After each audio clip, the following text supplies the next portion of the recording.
네, 감사합니다. 우리 하나님 말씀 보실 때 역대하 32장 24절부터 31절까지를 여러분 한 절씩 교독하시겠습니다. 역대하 32장입니다.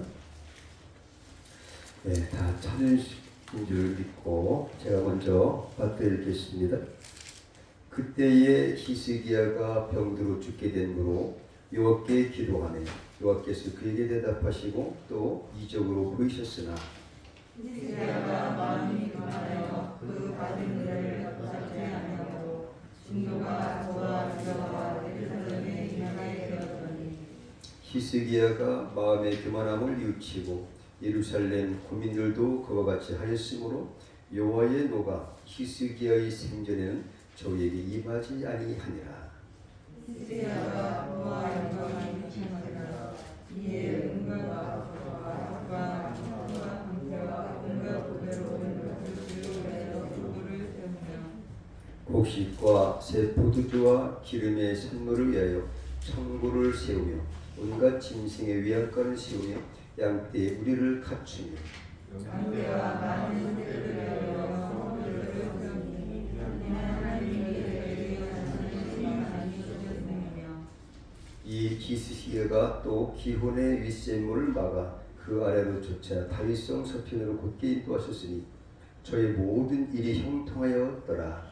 그러나 원래는 관객들이 히스기야에게 사자를 보내어 그 땅에 나타난 이적을 물으되 하나님이 히스기야를 떠나시고 그 중에 있는 것을 다 알고자 시험하셨다.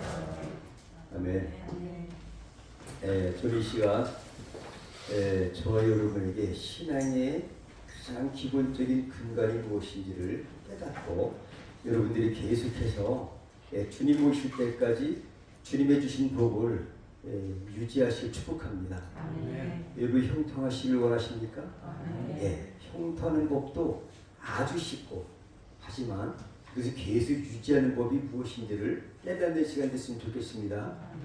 여러분들 반드시 형통하고 있습니다. 근데 형통 못지않게 또 형통을 잊어버린 일이 뭐냐? 이스라엘의 역대 왕들이 42명 있었어요. 남북 이스라엘 왕이. 그런데 그 중에서 형통한 삶을 살아간 왕도 있었고 그렇지 못한 왕도 있었으니 오늘 가장 다윗이 그 중에서 가장 큰 복을 받고 하나님께서 사도행전 13장에 보니까 내 말에 합한 자다 칭찬받은 사람이 있습니다. 그와 버금가게 칭찬받은 유일한 또 두 왕 중에 하나 히스기야 왕입니다. 이 히스기야 왕이 어떻게 복을 받았고 어떻게 또 오늘 교훈을 주시는지를 깨닫고자 합니다. 때는 BC 주전 728년에서 687년에 그때 있었던 실제 상황을 통해서 하나님께서는 이스라엘 백성들에게 3대 절기를 지키라고 그랬고 그래서 다윗 왕까지 엄청나게 번영했습니다.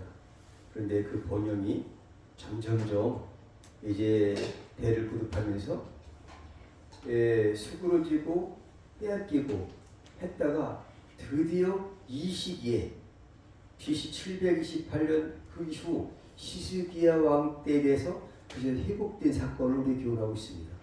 그렇지만 이것을 왜 현재까지 이스라엘 백성들이 지금까지 계속해서 번영해야 되는데 뺏겼을까? 이것을 교훈하는 중요한 말씀인 줄 믿으시기 바랍니다.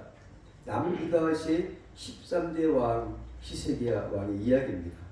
그때 당시의 상태는 정말로 다윗 왕으로 말미암아 정말 조공도 받고 부유하고 그 온 주변의 나라들이 오히려 이스라엘 백성들에게 조공을 바치고 다윗 왕에게 그 놀라운 역사가 있었지만은 왜 그랬냐?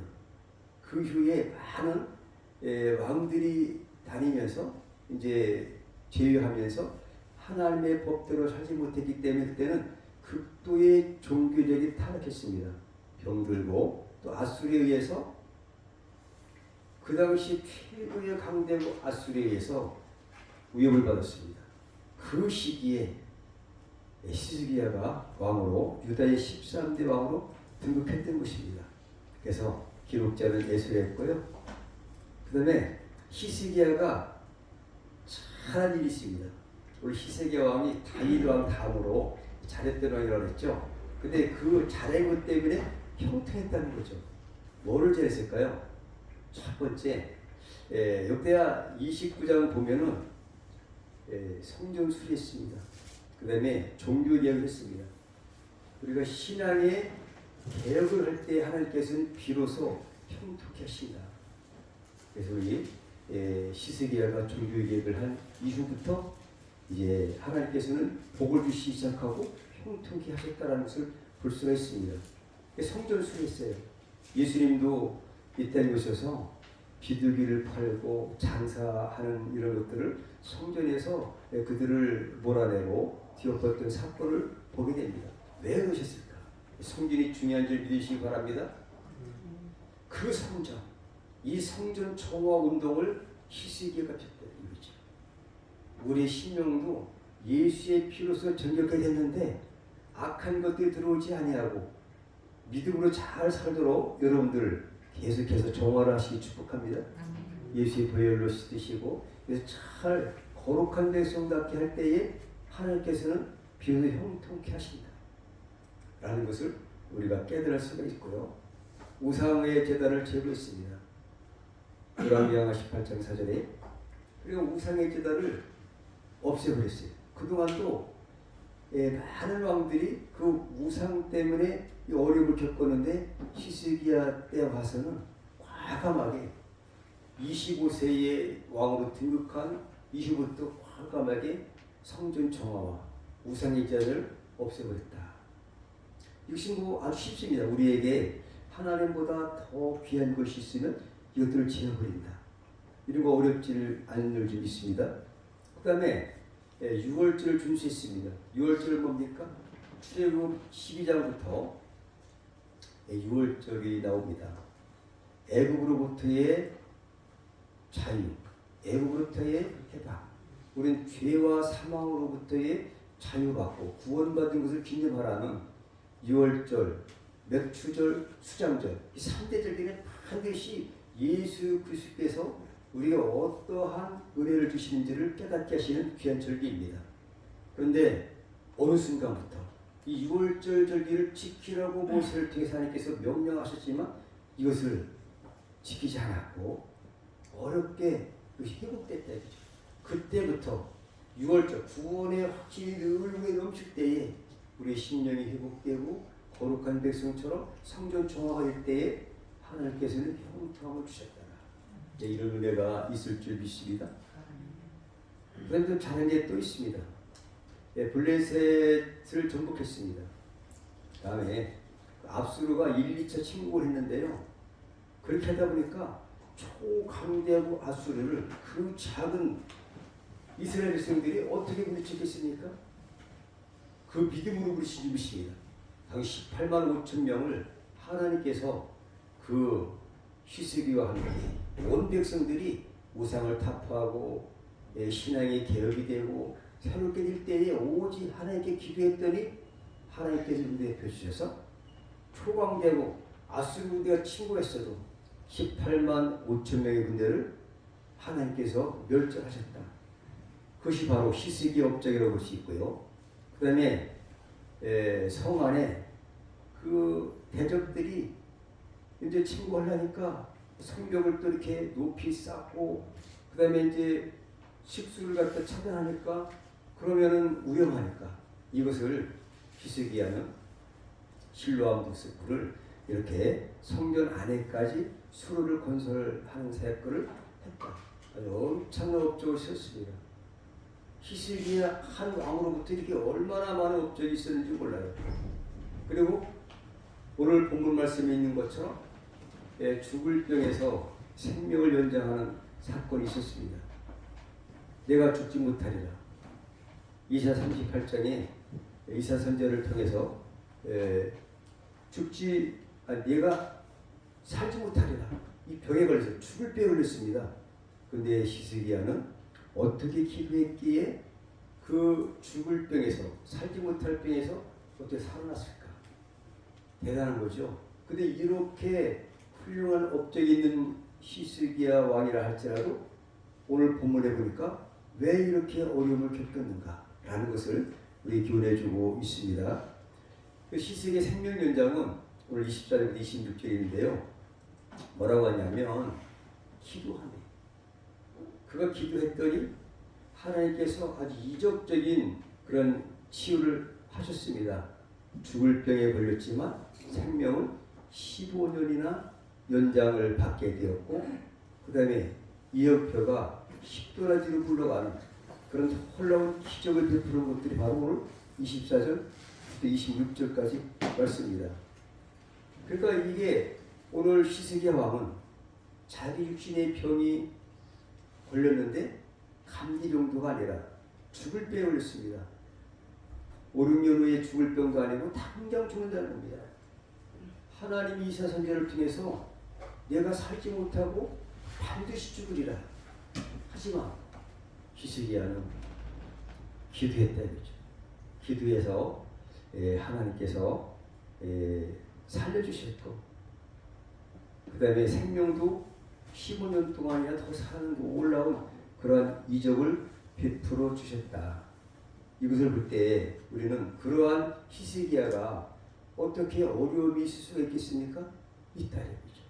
우리 두 가지 형통과 하나님의 시험의 사이에 우리는 있습니다. 이 신앙 전체는 신앙인이 구원도 받고 기도 응답도 받지만 그 다음에 바로 어느 때에 어둠이 찾아오는지, 하나님의 시험이 찾아오는지. 근데 하나님의 시험은 마귀의 시험이 아닙니다. 마귀 시험은 쓰러지게 하고 무료로 죽게 하고 이런 거지만, 하나님의 시험은 연단을 통해서 우리에게 하나님만을 더 의지하게 하고 영원히 살아갈 수 있도록 하기 위해서 이런 교훈을 주시는데, 하나님께서는 고난을 일하는 그러한 은혜를 주신다는 거죠. 그 때문에 시편 119편에 보니까 고난은 하나님의 은혜고 우리에게 유익을 주시는 줄 믿으시기 바랍니다. 히스기야도 이렇게 형통하고 계속해서 승리하고 잘 나가고 병도 치료받고 했지만 왜 그러냐 이거죠. 히스기야가 병에 치료되니까 많은 사람들이 그 주변의 국가에서 어쩌면 아술도 물리치고 기도하는 곳마다 다 전에는 그렇지 않았는데 그래도 이스라엘 백성들이 잘 사는 거예요. 그래서 이제 옵니다. 문화를 옵니다. 어떻게 사셨습니까? 죽을 병에 걸렸다는 얘기를 듣는데 어떻게 멀쩡히 살아계십니까? 했더니 이런 역사가 나타났다라는 것을 볼 수가 있어요. 이 형통의 비결은 뭐냐? 그 앞서서 형통은 신앙의 개혁을 하며 형통하는 것인데, 성전 성교를도 아까 말씀드린 거, 그 다음에 두 번째는 6월절 준수, 그 다음에는 기도운동, 그 다음에 거룩한 삶을 살면은 형통한 삶을 산다는 것을 오늘 본문 말씀을 통해서 다 역대하 29장부터 32장까지 이것을 기원하고 있습니다. 형통한 삶은 어떻게 오는 거냐? 바로 형통한 삶을 이렇게 온다. 그런데 바로 왜 하나님의 친구가 임하나요? 다른 그 열왕기 하보다 오늘 역대기는 아주 요약이 잘 되어 있습니다. 역대기를 선택했는데요. 오늘 25절을 보니까 히스기야가 마음이 교만하여 그 받은 은혜를 보답지 아니하므로 진노가 저와 유대와 예루살렘에 임하게 되었다. 그렇게 형통하고 은혜를 받은 히스기야가 왜 하나님의 진노를 받았냐? 바로 히스기야가 마음이 깊어졌다, 교만해서 그렇다 라고 오늘 본문에서 말씀하고 계신 것입니다. 잘된 것만 우리가 추구하는 것이 아니라 하나님께서 주신 그 은혜를 우리가 잘 지키고 간직하는 것, 또 은혜 받는 것 못지않게 중요한 점이시 바랍니다. 우리가 은혜도 뭐 쉽게 받는 건 아니지만 하나님은 정말 주고 싶어 하십니다. 거룩하고 우리가 성경으로 이제 6월절 지키듯이 우리가 구원의 확신을 가지고 우리가 이제 그러한 그 신앙의 개혁이 된다면 기도하는 대로 단답밖에 약속해 주셨습니다. 하지만 빼앗기는 것이 뭐 때문에 오느냐? 교만 때문에 온다. 이렇게 교훈하고 있습니다. 오늘 열왕기하에 보니까 뭐라고 되어 있냐? 열왕기하 20장 한번 보실까요? 열왕기하 20장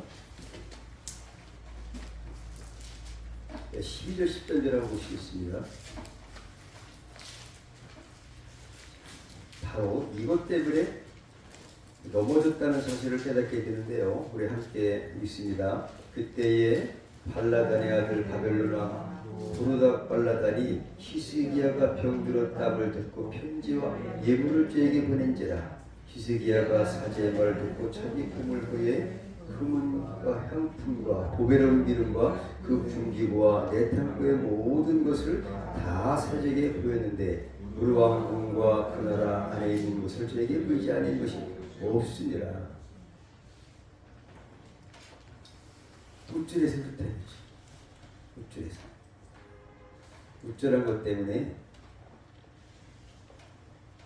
히스기야는 그 나라가 부강되었고 그 주변 국가의 강대로부터 보호받고 정말로 이제 소문나고 죽을 병에서도 살아났던 놀라운 하나님의 이적을 처음했다지만 이것 때문에 히스기야 왕이 넘어졌다. 하나님의 진노가 임했다. 진노가 임했다는 것은 그에게 하나님의 시험이 오늘 마지막 절에 시험하셨더라. 하나님은 이렇게 우리를 위해서 시험을 주시는 하나님이십니다. 때로는 우리를 주시지만 하나님의 뜻대로 하지 못하고 우쭐하고 교만할 때 하나님께서는 시험을 하신다. 그리고 우리는 이것을 조심해야 될 줄이 있습니다. 여기 왕궁과 그 나라 안에 있는 것들을 저에게 보이지 않는 것이 없으리라. 내가 들어오기 때문에 하나님이 주셔서 은혜를 주셔서 건강했고 하나님이 은혜를 주셔서 기도 응답해 주셨고 하나님이 하신 것인데 내가 했다. 내가 한 것처럼 우쭐한 마음으로 교만한 마음이 작동해서 그 모든 내탕구에 있는 모든 무기들을 하나도 남김없이 다 버렸다는 거죠. 이사야가 그 말을 들었습니다. 그래서 이제는 다 뺏길 것이다. 바벨론에게 다 뺏기게 됐습니다. 그래서 포로가 됐습니다. 이것으로 말미암아 이스라엘 백성들이 이제 히스기야는 오늘 잘한 게 하나 있어요. 그런 가운데서도 바로 히스기야는 그 교만을 뉘우쳤다 이거죠. 우리가 교만할 수 있습니다. 죄를 질 수 있습니다. 하지만 바로 이것을 뉘우칠 때에 교만을 내놓을 때에 하나님의 진노가 자기 세대에는 없고 다음 세대에 이어졌다는 사실을 볼 수 있습니다. 오늘 본 말씀이 바로 뭐냐면은 오늘 26절에 교만함을 뉘우쳤다라고 해요. 교만함을 바로 인정했습니다. 교만한 것 때문에 이 모든 형통한 것과 또 강대국으로부터 보호받고 또 자기 죽을 병에서도 치유받고 하였지만 바로 이제 하나님의 진노를 임했지만 자기 대에는 안 일어나고 근데 그것이 바로 뭐 때문에 그러냐면 교만하고 바로 뉘우쳤다는 거죠. 예루살렘 거민들도 그와 같이 했으므로 여호와의 노가 히스기야의 생전에는 저에게 임하지 아니하니라. 그렇지만 그가 왕위에서 나와서 그 다음 시대부터는 그 진노가 임해서 결국은 바벨론의 포로까지 되는 이러한 그 역사가 나타나겠다 이죠. 그리고 우리에게 정말 형통한 것도 무엇보다 중요하지만 형통한 것을 바로 뺏길 수가 있으니 첫사람 아담도 정말 마귀가 주는 그런 미혹에 하나님과 동등됨을 추구했다가 마음이 높아져서 모든 것을 빼앗겼던 것. 우리 사탄은 그걸 노리고 있습니다. 우리가 가장 신앙인들이 중요한 것. 종교개혁을 하면 반드시 응답받고 승리할 수 있습니다. 그렇지만 이걸 빼앗기는 것을 또 조심해야 될 줄 믿습니다. 넘어지게 하는 것들이 뭐냐? 자, 함께 읽어볼까요? 시작. 이런 세상에 있는 모든 것이 육신의 정욕과 안목의 정욕과 이생의 자랑이 다 아버지께로 쫓아온 것이 아니요 세상으로 쫓아온 것이라. 잠언 16장 18절에 보면 교만은 패망의 선동이라고 했습니다. 거만한 마음은 넘어짐의 앞잡이다. 그래서 우리 하나님께서는 창세기 1장 1절에 태초에 내가 우주 만물을 창조하셨다. 그러니까 주인, 소유에 것이 하나님 거입니다. 우리도 마찬가지고. 그리고 이 개념을 끝까지 인지하라는 겁니다. 이것에서 벗어나니까 다 뺏기는 거죠. 소유는 하나님 거다. 우리는 그에 대한 관리권만 있고 청지기의 사명만 있는 것 뿐이지 내 거라고 하는 그 순간 마귀가 틈타서 뺏길 수가 있다는 것을 볼 수 있습니다. 신약 성경에 오셔서 이제 예수 시대에 보시면 예수님은 이 땅에 어떻게 오셨냐 하면 아주 겸손하고 아주 비천한 마음으로 오셨습니다. 작은 그런 시골 마을 베들레헴 또 말구에 그렇게 아주 비천한 모습으로 인간을 구원하시러 이 땅에 오셨고요. 예루살렘 입성하실 때 만왕의 왕이셨지만 나귀 새끼를 타시고 입성하신 예수님의 그러한 겸손하신 모습을 친히 보여주셨고요. 그 다음에 빌립보서 2장 7절에 보니까 그는 근본 하나님의 본체시나 하나님과 동등됨을 취할 것을 여기지 아니하시고 오히려 자기를 비어 종의 형체를 가져 사람들과 같이 되었다고 했습니다. 사람의 모양으로 나타나셨으니 자기를 낮추시고 죽기까지 복종하셨으니 그 십자가에 죽으십니다. 죽기까지 낮추신 예수님의 십자가의 그 은혜를 우리를 항상 생각해야 될 줄로 믿습니다. 그러면 오늘 본문의 말씀에 대한 제목이 형통과 시험의 사이에서 모든 사람은 유해가 없습니다. 인물은 하나님의 은혜 가운데 구원함을 입었습니다. 이제 그 시험의 사이에서 우리는 어떻게 해야 되느냐? 제가 두 가지로 간추려 봤는데요. 항상 겸비하라. 그 다음에 우쭐함을 멀리해야 되는데 교만한 틈을 경계해야 됩니다. 아브라함은 25년 동안을 훈련받았고요. 야곱은 30여 년을 광야에서 훈련받았고 모세는 미디안 광야에서 40년 동안 훈련을 받았습니다.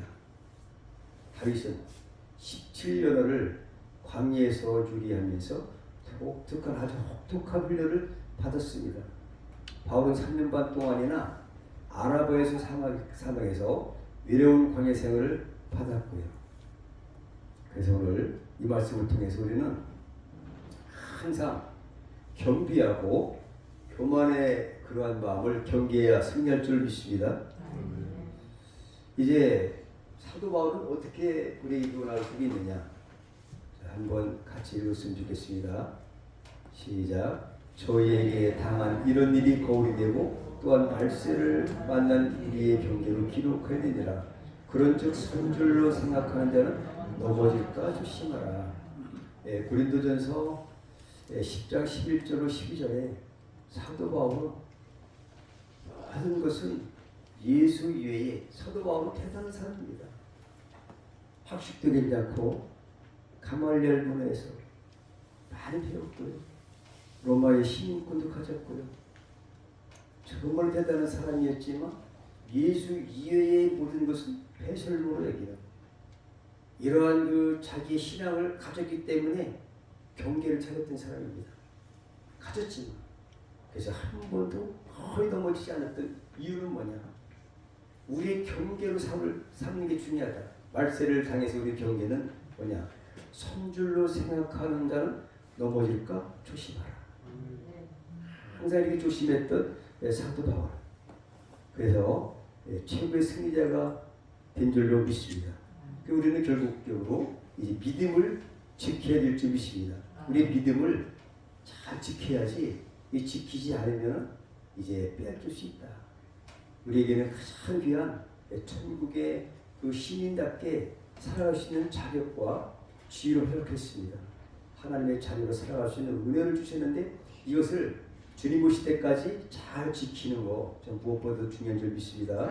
함께 읽어볼까요? 나는 선한 싸움을 싸우고 내 달려갈 길을 마치고 믿음을 지켰으니. 사도 바울도 끝까지 믿음을 지킨 그러한 사도입니다. 우리가 믿음의 선진들의 그 발자취를 잘 따라서 어떻게 지키는가, 스스로 나 자신을 지켜서 주님 오실 때까지 승리한 여러분들을 축복합니다. 기도하시겠습니다. 하나님 아버지 감사합니다. 오늘 귀한 말씀을 통해서 이제 형통한 것도 축복이고 귀한 것이지만 그거 못지않게 또 이제 시험에 드는 것, 또 교만해서 넘어지는 것도 우리 앞에 도사리고 있사오니 우리 사랑하는 주의 백성들이 늘 말씀과 또 성령 충만해서 이 믿음을 잘 끝까지 지켜서 끝까지 승리의 삶을 살아갈 수 있도록 역사해 주옵소서. 거룩하신 예수 이름으로 축복하며 기도 올려옵나이다. 아멘.